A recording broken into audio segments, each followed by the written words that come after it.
distrust of the electoral system, disenchantment with politicians, mass rejection of the state institutions.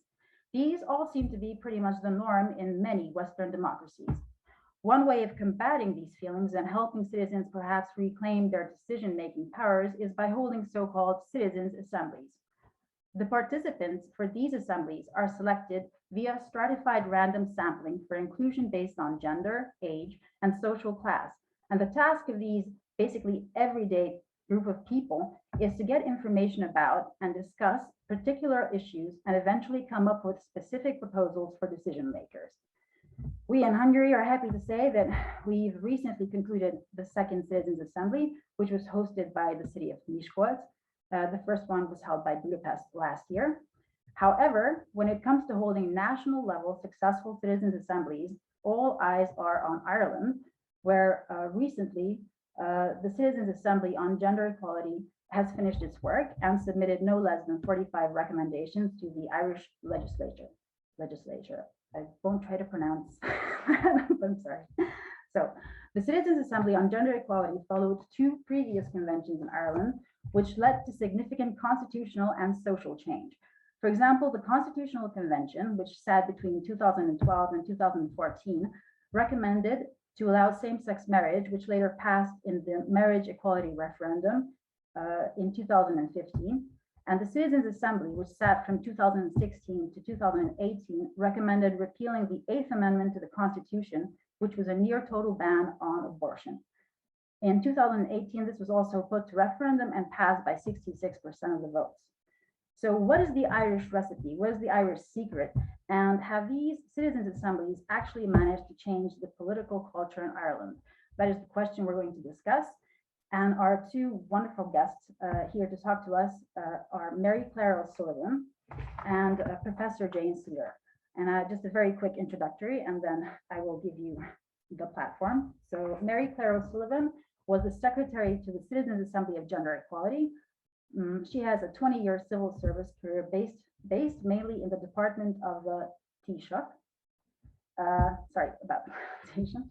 Her roles have included head of the Economic Policy Unit and head of the International Unit. She was also secretary to the Innovation Task Force and led the cross-departmental regulatory impact analysis pilot project. And she holds a PhD in political science from Trinity College and a master's of economic science from the IPA. As for Professor Jane Suiterrel, she's an Irish political scientist, professor, and director of Dublin City University's Institute for Future Media, Democracy and Society. She was the research lead of Ireland's Constitutional Convention and the Citizens Assembly, and she was also the senior research fellow on the Irish Citizens Assembly on Gender Equality. In 2020, she received Researcher of the Year award from the Irish Research Council for her research on the public sphere and the informational environment in referendums and elections. So thank you for being here. And I would first like to ask you to take us back in time to 2012, when the first Citizens Assembly was established or created, and give us a feeling of what the political mood was at the time, what gave rise to such a Citizens Assembly in the first place. Okay, well, before 2012, in 2008, Ireland had been quite severely impacted by the Great Recession around the world, and the Troika had come into Ireland as they had into other countries in Southern Europe, the IMF, World Bank, and European Commission, and were very involved with fiscal policy making and so on. And the Irish people had taken quite a hit. You know, there was a lot more unemployment. People had taken salary cuts and so on. There was a lot of dissatisfaction, and there was a lot of talk about political reform, about how to improve the Irish policy-making environment. And I think when you look around the world at kind of innovations, they often come out of crises, because politicians and policymakers and other people look around about, well, what can we do differently? And so I think one of the things was that the Irish political class looked and thought, well, how can we actually try to rebuild some trust between policymakers and politicians and the people? And a group of political scientists have been involved in an experimental citizen assembly called We the Citizens. We shared the research results of that with the Taoiseach and the Taoiseach's department and the other senior politicians. And so I think they just thought that, you know, maybe this was an opportunity to try something different, because a lot of the usual levers of power weren't there with the Troika involved. Would you like to add something to that? Sorry, Mary Clare, or? No, I don't think so. I think Jane has covered it well. But then my question would be, but was it at a breaking point? So was the sentiment very bad at the time? Like the people were almost, or were they going on demonstrations? Did they find politicians completely untrustworthy? Yeah, so levels of trust in politicians had dropped significantly. There were some demonstrations, now nothing like the demonstrations that you know, countries in Southern Europe, for example, Greece saw, or nothing like the pots and pans demonstrations which had been taking place in Iceland. But there was a good deal of dissatisfaction, and you know, the polls could you know, showed that the party that was in prior to 2011, you know, their popularity was declining quite significantly. And then after the next election, the election in 2011 resulted in, it was called an earthquake election. The party that had been in power lost an awful lot of its seats, and the new parties that were in had more seats, and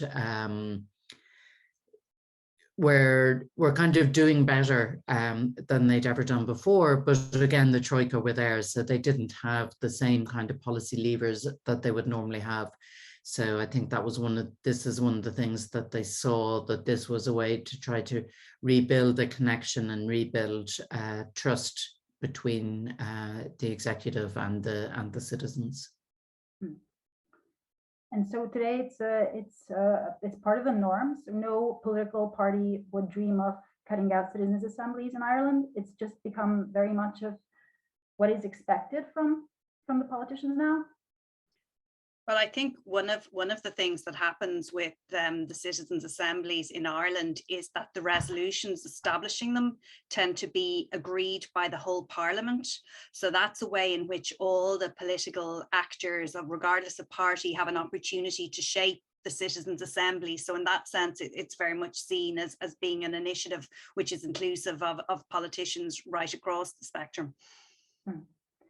And how are these topics for these citizens' assemblies chosen? Because they're very delicate topics most of the time. Is that usually the way they're selected? Ones that are too hot topics for a single party or government to make a decision on are put before the people? Is that the general logic?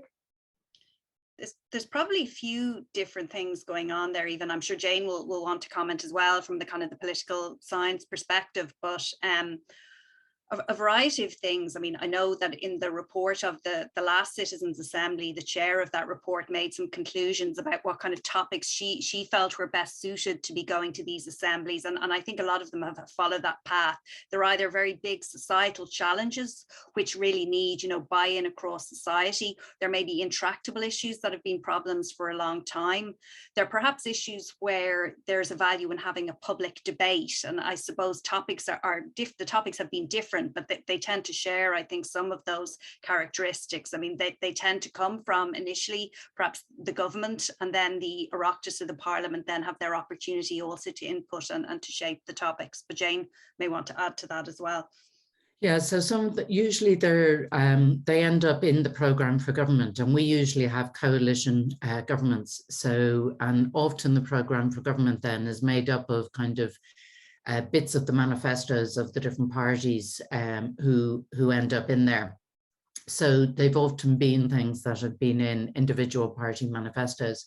And then, as Mary Clare says, you know, how do they get into the manifestos? Well, it's often for those reasons, or occasionally it's actually topics which have kind of intra-party division. So if you have one of the bigger parties, there could be a big division of opinion between their rural and their urban members, for example, or their younger and older members.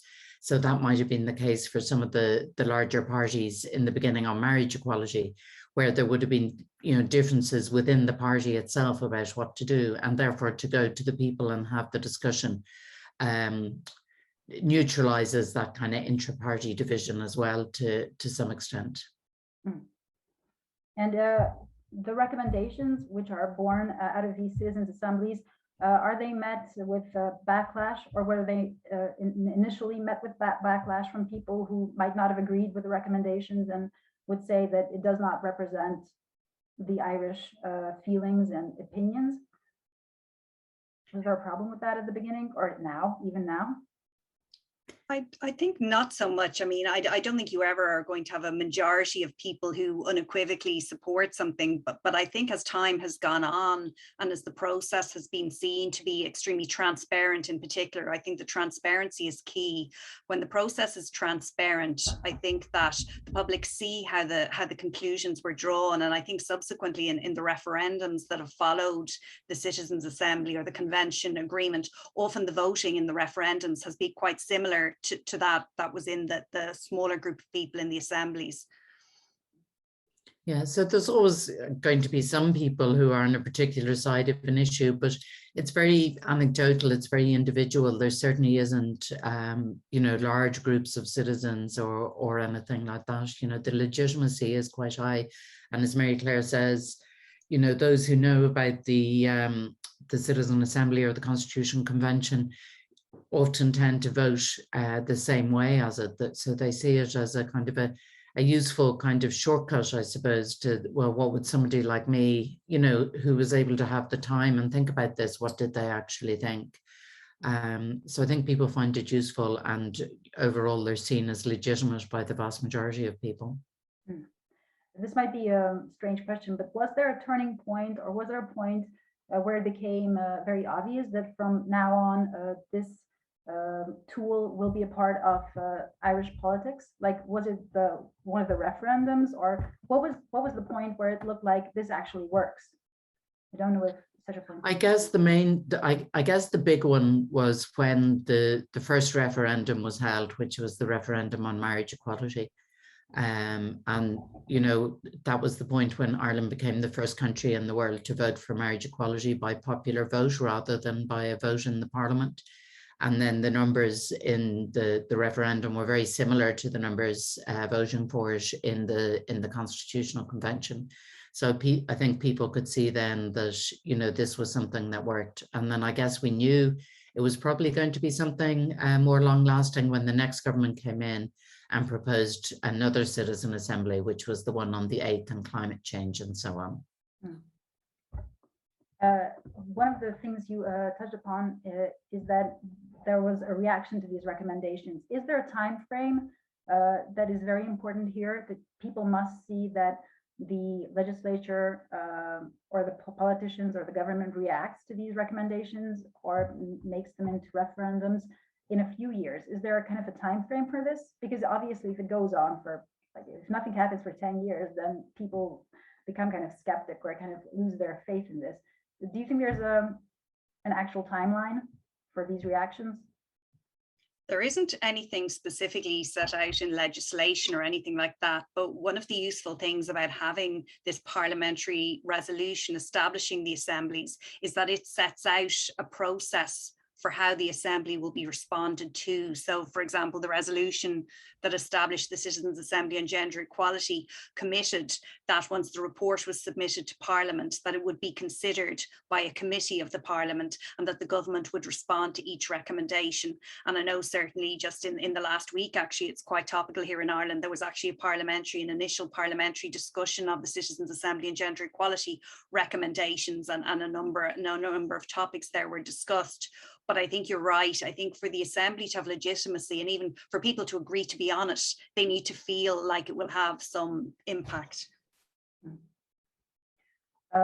Holding a citizens' assembly, even at just like a municipality level, is quite complex. So holding it at a national level must be a completely different thing. And we also had or have this pandemic, unfortunately, which affected this latest citizens' assembly. Could you talk a bit about the biggest challenges or how you overcame it? Because obviously it did complete its work. So what did you do? Well, I think what had happened with our assembly was we had had one initial introductory meeting, then one full weekend face-to-face. And in that sense, at least everybody had met each other once for the first time and had some opportunity to engage directly. And I think that was invaluable. We were quite lucky in that there were a couple of other assemblies in other countries going, for example, in the UK, Scotland, Australia, and we were able to touch base with them. Jane is very networked in with a lot of other experts, and we found that very useful to be able to talk to them about how they had gone about it. We did decide ultimately to go online, but it was very important that we asked our members first, would they be willing to do that? Because they had agreed to commit to doing this on the basis of face-to-face. And we were delighted. We did a survey to find out from them, first of all, what technical kind of expertise and equipment they had, and then would they be willing to go online? And I think when it became clear that the pandemic was going to last, for a lot longer than maybe we initially thought, we were all keen, I think, to finish the work. There was great commitment and the members are very committed. They'd taken this on and they wanted to commit to complete the work, and they knew that online was really the only way to go. And so that's what we did. Did it turn out as well as you hoped it would? Or did it even, was it even better than, what one might expect from the online version of the Citizens Assembly in the initial moment? I know Jane kind of did quite a detailed report of the process, so she'd probably want to comment on that. But I think one of the challenges we had was when I started doing this work, I was told, well, the secret sauce of this, the thing that really works is the people having face-to-face discussions, chatting over lunch, talking in the corridor. And then suddenly none of that was possible. So I must say I did have a few moments where I thought, will we really be able to make this work online? So I have to say, considering everything and how unexpected everything was, I think it went probably a bit better than we would have expected. And Jane will probably have something to add there. Yeah, no, absolutely. So because obviously, it was happening at the same time in Scotland as well, but it was much more difficult. And you could see, people were just having to have a chat over kind of Zoom before they came in and things. So it's not the same as having a cup of coffee and sitting down on a sofa with somebody, or having a beer with somebody in a hotel the night before, or something like that. But it was actually remarkable the extent to which they did build up relationships, and you could actually see people having informal conversations with one another. So I don't think it would be ideal for the next one to be wholly online. I think, an element of face-to-face, but I think certainly the lesson is that we could, look at running a hybrid model where you would have some of the meetings online and some of them face-to-face, if the pandemic restrictions allowing. I think a sort of a hybrid model probably would be ideal. But it was amazing, like the evaluations of the deliberation, the evaluations of the evidence and so on were as high and sometimes higher than previously. I think, in fact, the fact that it was online meant that Mary Clare and her team could really get the experts to produce really good kind of video evidence and that kind of thing that was available digitally, that was perhaps even more user-friendly than, people would have provided if they were coming along to present it face-to-face. So I think that was one of the things that actually worked well in the digital environment, was the actual evidence provision. Did you see, sorry, did you want to say something, Mary Clare? Yeah. So how many people were watching this from the outside? Because obviously a lot of this, not everyone can take part, but most people, if they wanted to, could online watch much of what was taking place. Do you have any readings on how many people were interested in the Citizens Assembly from the outside?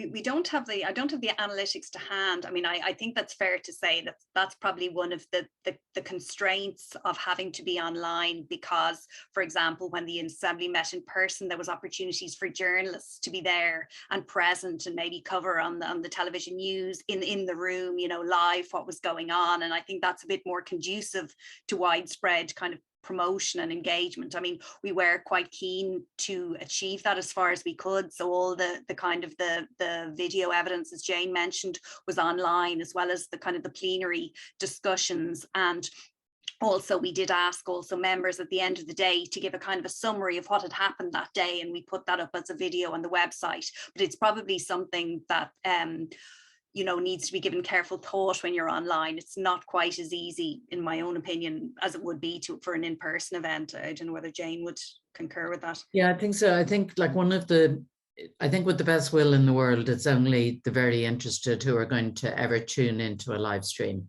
Yeah. So, you know, some of the previous ones, there were reasonably high numbers of people, but they were tuning in from all over the world about the marriage equality and the 8th and so on. But still, relative to like the evening TV news audience, you know, the numbers are tiny. So really the way that people hear about it is through the media or on social media, and journalists prefer to interview people. So I think really kind of dissemination through the media is a lot easier with a face-to-face one, where journalists can come up and chat to an expert after they finish their presentation, then chat to, you know, a couple of the citizens, and then maybe chat to Mary Clare, and you know what I mean, and then they can put together a nice package. It's very different trying to screen grab different things from videos, I think, for journalists, you know.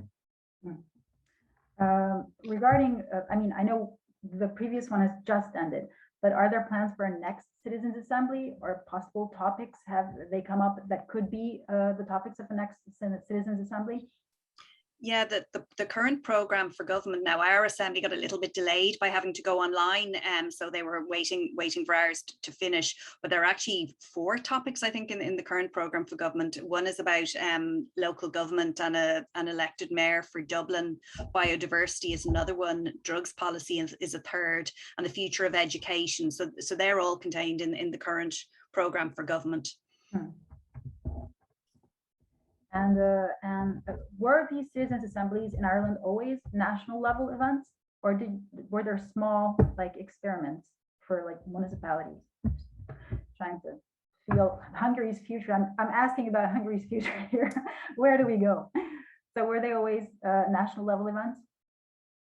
Yeah, so we actually, so I know most places start kind of small and work the way up, and you know, like if you look at Belgium, for example, it's the German speaking, the Ostbelgian parliament, which started before the kind of Belgian national parliament got in.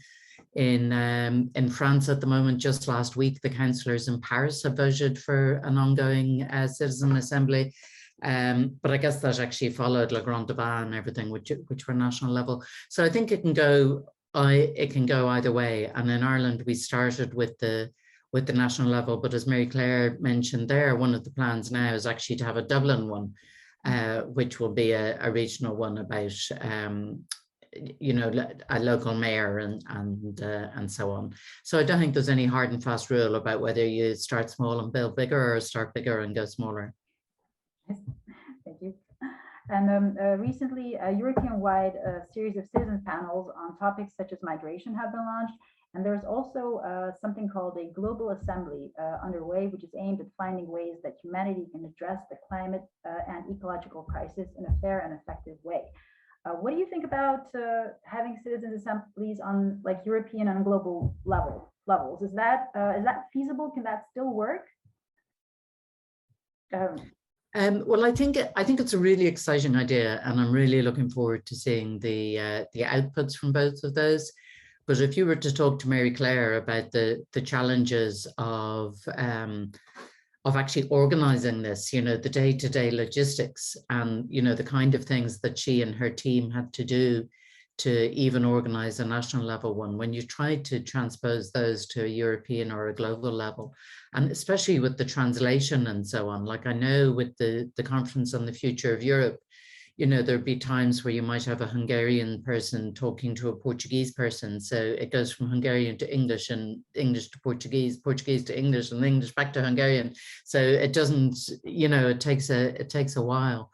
So, you know, obviously people are working on the technologies to speed all of that up. But yeah, I just think the logistics are very challenging. And I'm sure Mary Clare, I don't know what you think, having done the national level.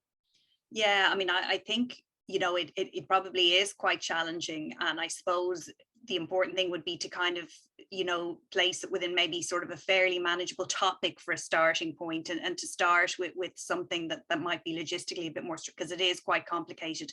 And you know, there are various cultures. I mean, different countries have different approaches to this. There are different people are used to different political cultures and different ways of engagement. So coming up with a common kind of a model, I suspect, you know, would have its challenges. I mean, I think one of the real benefits, though, of these assemblies is that those who participate in them, not only do they get the opportunity to discuss with each other and to engage, I think sometimes it becomes clear as well how complex some issues can be. And I think it has a really good effect in terms of engaging people with the political process and with sort of the challenges and the complexity of policy. So in that sense, I can see why at a global level and on a European level, there is a kind of a drive to do this. But I do think, you know, the people who are organising it have my admiration, because I can imagine it is quite a challenge at the same time. And finally, just one quick final question, which is a complex question, so it's a very bad final question, but do you agree that it has actually changed the political culture in Ireland, the Citizens' Assembly? Like every average person now views politics a little bit differently, or his or her own political powers differently. Did that happen? I'm not sure. We haven't actually done enough national level research to be able to say that for sure. I think there's certainly the research we have done shows that people view it as a legitimate way to make a decision. They certainly see that the idea of involving ordinary citizens and people like them in decision making, on average, people agree that that is a good idea. But in terms of actually changing political culture, like that's quite a sort of a deep-rooted kind of thing, and we certainly can't say that it has, but we haven't actually done the you know, the detailed kind of national level survey work. It's pretty expensive work to do, but maybe Mary Clare, we'll have to go to the government for a budget to do that work. Yeah, it's a difficult question. I suppose even political culture itself is fairly challenging to measure. I mean, I think it's clear probably what can be said, as I said earlier, is that the people who participate, certainly I suspect it kind of gives them a different view of politics. I think at a national level, as Jane says, it's probably a little bit more difficult to make inferences, except to say that it generally, the model seems to have support, you know, which is encouraging. Okay, well, thank you very much. I won't take up any more of your time. I would just like to add that if someone is interested in citizens' assemblies, definitely make sure you visit the official website of the Citizens' Assembly on gender equality, because it's excellent. It contains all the information, and yeah, definitely take a look at it. And we're very excited to see what will happen with the recommendations of this latest Citizens' Assembly, and just we're looking at the model and we're behind you. So thank you very much for taking time to talk to us.